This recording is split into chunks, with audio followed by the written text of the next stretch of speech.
Marcos. São esses dois? Pessoal, boa noite a todos. Vamos fazer a nossa oração em agradecimento ao nosso Pai Maior por estarmos todos reunidos aqui em nome de Jesus. Agradecer a oportunidade de mais um dia, agradecer a confiança, a todos os espíritos afins que nos acompanham, a equipe espiritual que coordena e dirige os trabalhos dessa casa. Vamos agradecer pela oportunidade a nós confiada em estarmos aqui nesta existência e pedir ao Senhor humildemente a proteção e o amparo para mais essa noite de trabalho. Que assim seja. O Evangelho de hoje é o capítulo 11 do Evangelho segundo o Espiritismo, o egoísmo. O egoísmo, chaga da humanidade, tem que desaparecer da terra, a cujo progresso moral atrapalha. Ao Espiritismo está reservada a tarefa de fazê-la ascender na hierarquia dos mundos. O egoísmo é, pois, o alvo para o qual todos os verdadeiros crentes devem apontar suas armas, dirigir suas forças, sua coragem. O que ele está querendo dizer aqui para a gente nessa passagem? Que o egoísmo é o principal alvo que a gente deve trabalhar. O que é o egoísmo? Envolve a gente e a nossa forma como a gente vê o outro. E por que a gente tem o hábito de olhar para o outro antes da gente? Olhar no sentido de cobiça, de inveja, de apontamento. Hoje esse evangelho foi muito para mim, porque eu ainda me considero muito egoísta quando eu desejo que as pessoas tenham os mesmos comportamentos, os mesmos pensamentos e as mesmas emoções que eu tenho. E exigir isso do outro é também ser egoísta. Dissociar isso é muito difícil, porque no fundo a gente sempre espera que o outro faça exatamente tudo aquilo que nós faríamos.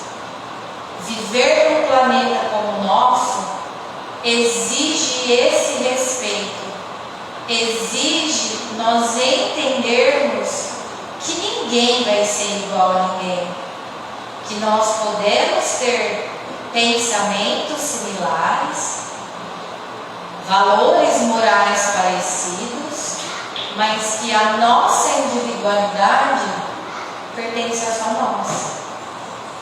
E que o outro não tem culpa se eu penso diferente, mas eu tenho culpa em não aceitar o outro que pensa diferente.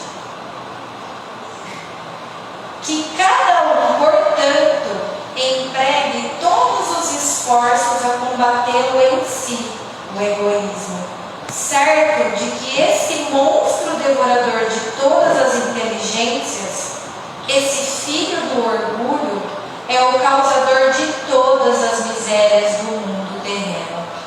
É a negação da caridade e, por conseguinte, o maior obstáculo à felicidade dos homens. Quando a gente para pensar no nosso contexto mundial e atual, o que a gente vê? O mundo dividido entre aqueles que se julgam certos e apontam os outros como errado e vice-versa. Lembrando que cada um, mais uma vez, é composto por todas as suas crenças, pelos seus valores morais, por tudo aquilo que tem como certo para si. Por que impor isso ao outro?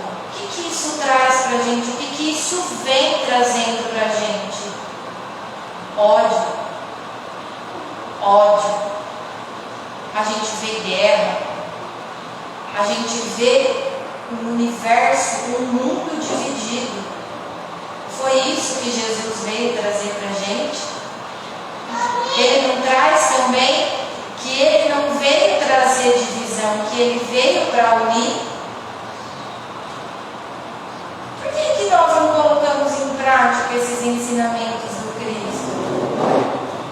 Por que a gente quer a todo custo que as coisas saiam como nós queremos que elas saiam? Por que é que nós somos tão egoístas? Qual é a nossa dificuldade ainda? Mas, Laís, nós estamos passando um período de provas e expiações para entrarmos no planeta de regeneração. Até quando nós vamos ficar esperando a melhora no comportamento do outro? Até quando nós vamos ser agressivos? Nós vamos carregar ódio? Nós não vamos conseguir olhar com os olhos do amor. Se os homens se amassem com mútuo amor, mais bem praticada seria a caridade. Mas para isso, forçosa fora vos esforçáveis por largar essa couraça que vos cobra os corações. Olha o esforço que a gente tem que fazer para tirar isso de dentro do nosso coração. O ódio se cura com amor, não é com mais ódio, não é sendo egoísta. O egoísmo se cura com amor, com o alto amor. A rigidez mata bons sentimentos. E os bons sentimentos também não matam a rigidez? Cristo jamais se excusava, se recusava de repelir aquele que o buscava, fosse quem fosse. Socorria a mulher adúltera, criminoso, nunca temeu que sua reputação sofresse por isso. Quando tomareis por modelo todas vossas ações? Ou seja, quando que nós vamos tomar por modelo todas as ações que Jesus Cristo deixou para a gente? Ele não selecionava, esse eu vou curar, esse eu vou ouvir, mas esse não. Jesus não segregou, Jesus unificou. Por que é que a gente segrega, a gente reparte, a gente não se aproxima do que é diferente? Será que nós estamos mesmo vivenciando o Evangelho de Jesus?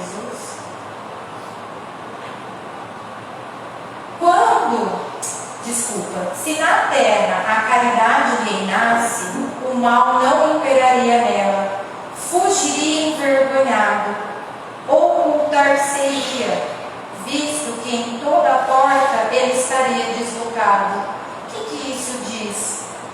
Que se nós não abríssemos as portas para a maldade, para o egoísmo, para tanta raiva, tudo isso que há de ruim e que é ruim, não ia ter brecha para chegar.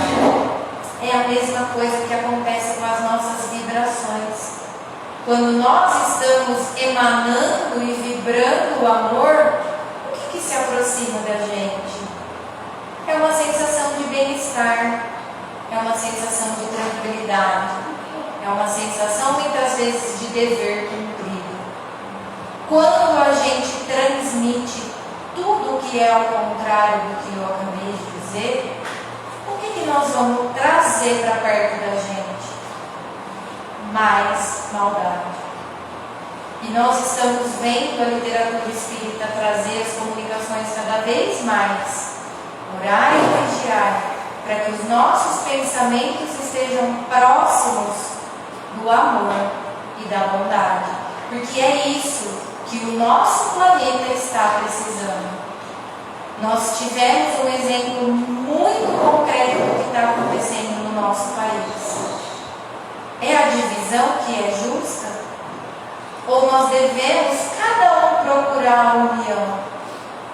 Afinal, somos todos brasileiros, independente de quem está lá. Começai vós por dar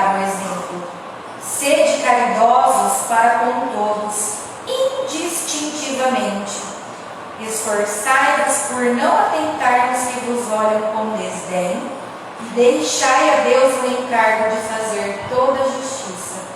A Deus que todos os dias separa no seu reino o joio do trigo. É a Deus que compete o julgamento, o olhar, seja lá qual for. E mesmo assim, Deus não nos aponta o dedo. Deus nos dá a oportunidade de mais um dia estarmos todos aqui. De mais um dia acordarmos com saúde física e mental, acordarmos com a oportunidade de tentar fazer diferente. E nós estamos repetindo as mesmas falhas há milhões de anos. Nós só temos evolução na idade física, porque no nosso aspecto moral nós somos, e eu digo por mim, muito atrasados. O egoísmo é a negação da caridade. Ora, sem a caridade não haverá descanso para a sociedade humana. Digo mais, não haverá segurança. Como o egoísmo e o orgulho que andam de mãos dadas, a vida será sempre uma carreira em que vencerá o mais esperto, uma luta de interesses em que se calçarão aos pés as mais santas afeições, em que nem sequer os sagrados laços da família merecerão respeito. O egoísmo é a negação da caridade. Como é que nós podemos e temos a petulância de usar o nome de Jesus Cristo para falar sobre caridade, se a gente ainda está muito longe de saber o que é a caridade? Se a gente ainda se deixa influenciar por pensamentos inferiorizados e apontamos para aqueles que estão próximos a nós e julgamos aqueles que moram no mesmo lugar que nós.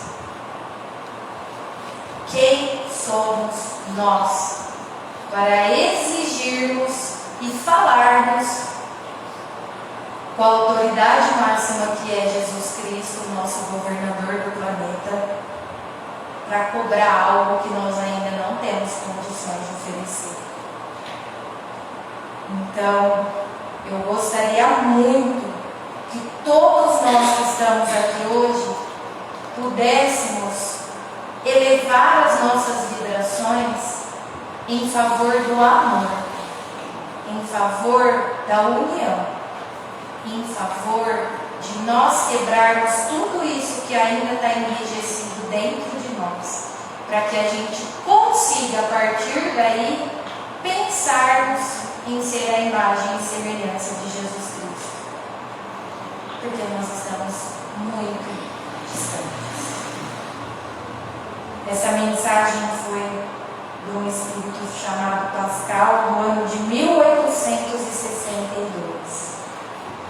Que nós tenhamos uma noite tranquila, abençoada, que possamos receber todo o auxílio que aqui viemos em busca. Que assim seja.